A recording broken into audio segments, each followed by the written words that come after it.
மக்களை இன்னும் ஏமாற்ற முயற்சி செய்கிறார்களே தவிர அம்மக்களுக்கு அரசியல் சொல்லித் தரவில்லை. அதனாலதான் நீயா நானா கோபிநாத் எஸ்சி என்று சொல்கிறார். இருக்கக்கூடாது என்பதற்காகத்தான் பெரியார் அம்பேத்கர் போராடினார்கள். அப்படி இருக்கும்போது ஏன் மீண்டும் மீண்டும் எஸ்சி என்று ஞாபகப்படுத்துகிறீர்கள் என்று மூத்த பத்திரிகையாளர் தமிழா பாண்டியன் கேள்வி எழுப்பியிருக்கிறார். மக்களை இன்னும் ஏமாற்ற முயற்சி செய்கிறார்களே தவிர அம்மக்களுக்கு அரசியல் சொல்லித் தரவில்லை என்றும் சாடியிருக்கிறார். விஜய் டிவியில் கடந்த 27ஆம் தேதி நடந்த நீயா நானா நிகழ்ச்சியில் நகரத்து ஆண்களை திருமணம் செய்ய விரும்பு பெண்கள் மற்றும் கிராமத்து ஆண்களின் அம்மாக்கள் கலந்து கொண்டு உரையாடினார்கள்.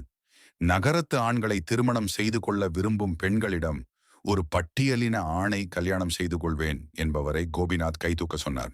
ஆனால் ஒருவர் கூட அப்போது கைதூக்காததைக் கண்டு கோபிநாத் அதிர்ச்சி அடைந்தார். கிராமத்தை விட்டு வெளியே வர வேண்டும் என்று சொல்லும் நீங்கள் ஏன் ஜாதியை விட்டு வெளியே வருவதில்லை? ஒரு சமூகம்தான் உங்களை குழந்தை பெற்றுக்கொள்ள வற்புறுத்துவதாக சொல்லும். நீங்களே சமூகத்தையே காரணம் காட்டுகிறீர்களே. கிராமத்தில் இருப்பவர்கள் எல்லாம் பிற்போக்குவாதிகள் என்று சொல்லும் நீங்கள் யார்? இனிமே இந்த விவாதம் சோசியல் மீடியாவிலும் எதிரொலித்து வருகிறது. இது குறித்து மூத்த பத்திரிகையாளர் தமிழா பாண்டியன் கிங் 20 என்ற யூடியூப் சேனலுக்கு பேட்டி தந்துள்ளார். அதுல முதல்ல இந்த டைட்டில் வைத்த அத்தனை பேரையும் கைது செய்து சிறையில் அடைக்க வேண்டும். கோபிநாத்தை குண்டர் சட்டத்தில் அடைக்க வேண்டும். காரணம் பட்டியலின ஆண்கள் பெண். நிகழ்ச்சியில் பங்கேற்ற அந்த பெண்ணை பட்டியலினம் எஸ்சி என்று சொல்றது ஏன்? எஸ்சி எஸ்டி என்று இந்த பெயரை வைத்தவர்களை குறைந்தபட்சம் தூக்குல போடணும். இப்படி பிரித்து பார்க்க யார் இவர்களுக்கு அதிகாரம் தந்தது? உழைக்கும் மக்கள் பூராவும் இவர்கள்தான். பட்டியலினம் எஸ்சி என்ற இந்த 2 விஷயத்தையும் தூக்கி தூர போட்டுவிட்டா இம்மக்களை யாராலுமே அடையாளம் காண முடியாது. ஆனால் அடையாளம் காண்பதற்காகவே 2 பெயர்களும் மீண்டும் மீண்டும் அடையாளப்படுத்தப்படுகிறது.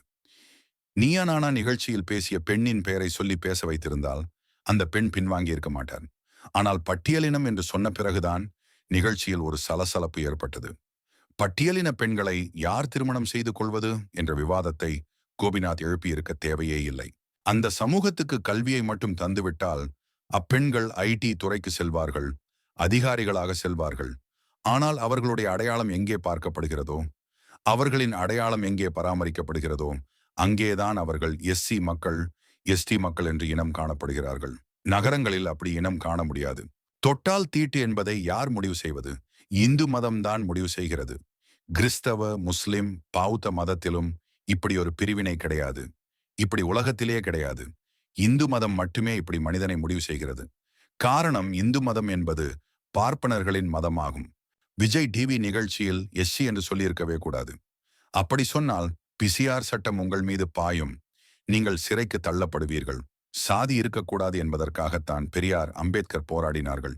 அப்படி இருக்கும்போது ஏன் மீண்டும் மீண்டும் எஸ்சி என்று ஞாபகப்படுத்துகிறீர்கள்? என்னை இழிவுபடுத்திய இந்து மதத்திலிருந்து நான் வெளியேறுகிறேன் என்று சொல்லி 2 லட்சம் பேரை அழைத்து கொண்டு புத்த மதத்துக்கு சென்று விட்டார் அம்பேத்கர். இந்து மதத்திலிருந்து புத்த மதத்துக்கு சென்று விட்டால் அவர்களை இனி எஸ்டான்சி என்று சொல்ல முடியாதானே? மனித சமூகத்தை ஒடுக்கப்பட்ட ஜாதியாக பிரித்தவனை குண்டர் சட்டத்தில் போட வேண்டும். கோபிநாத்தின் தந்தை இறந்தபோது அவரது சாதி பெயரை குறிப்பிட்டு கண்ணீர் அஞ்சலி போஸ்டர்கள் ஒட்டப்பட்டிருந்தன. இந்த போஸ்டரை சாதி பற்றி பேசும் கோபிநாத் அவர்களே, உங்கள் தந்தைக்கு இப்படி சாதி பெயரிட்டு போஸ்டர் ஓட்டலாமா என்று பலரும் கேள்வி எழுப்பியிருந்தனர். மனித சமூகத்தை ஒடுக்கப்பட்ட ஜாதியாக பிரித்தவனை குண்டர் சட்டத்தில் போட வேண்டும். கோபிநாத்தின் தந்தை இறந்தபோது அவரது சாதி பெயரை குறிப்பிட்டு கண்ணீர் அஞ்சலி போஸ்டர்கள் ஒட்டப்பட்டிருந்தன. இந்த போஸ்டரை சாதி பற்றி பேசும் கோபிநாத் அவர்களே, உங்கள் தந்தைக்கு இப்படி சாதி பெயரிட்டு போஸ்டர் ஓட்டலாமா என்று பலரும் கேள்வி எழுப்பியிருந்தனர். கோபிநாத் பட்டியலினத்தை சேர்ந்தவர் என்றாலோ, தேவேந்திரகுல வேளாளர் என்றாலோ அப்படி போஸ்டர் அடித்து ஒட்டியிருக்க மாட்டார்கள். மேட்டுக்குடி என்பதால் அப்படி போஸ்டர் ஒட்டப்பட்டுள்ளது. பெரும்பாலும் சாதி என்பதே தங்களுடைய திமிரை, ஆணவத்தை காண்பித்துக் கொள்வதற்காகத்தான். ஊட்டி மேட்டுப்பாளையம் பகுதியில் அருந்ததியர்கள் அனைவரும் ஒரு காலனியில் குடியிருந்தனர். பண்ணையார் ஒரு பெரிய சுவர் வைத்து மறைத்து விட்டார். மழையில் இந்த சுவர் இடிந்து விழுந்து உழைக்கும் மக்கள் 10க்கும் மேற்பட்டோர் இறந்துவிட்டனர். இதனால் பாதிக்கப்பட்ட அந்த மக்கள் 1000க்கும் மேற்பட்டோர் இஸ்லாத்துக்கு மாறுவதாக அறிவித்தனர். உடனே மத்திய அமைச்சராக்கப்பட்டார் முருகன். அந்த மக்களின் சாவுதான் சாதாரண முருகனை மத்திய அமைச்சராக்கியது.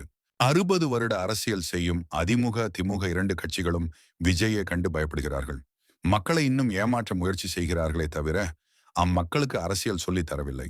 அதனால்தான் நீயா நானா கோபிநாத் எஸ்சி என்று சொல்கிறார். இந்த எஸ்சியை கண்டுபிடிச்சது யாருடா? எங்களை தலித் என்பதை எடுத்து விடுங்க. மக்களோடு மக்களாக நாங்களும் வாழ்ந்து கொள்கிறோம் என்று உரிமை கேட்கிறார்கள். இதை மத்திய மாநில அரசுகள் இனியும் செய்ய மறுத்தால் அடுத்து வரக்கூடிய சந்ததிகள் அதை உடைத்து எடுப்பார்கள் என்பதுதான் வரலாறு என்று தெரிவித்துள்ளார்.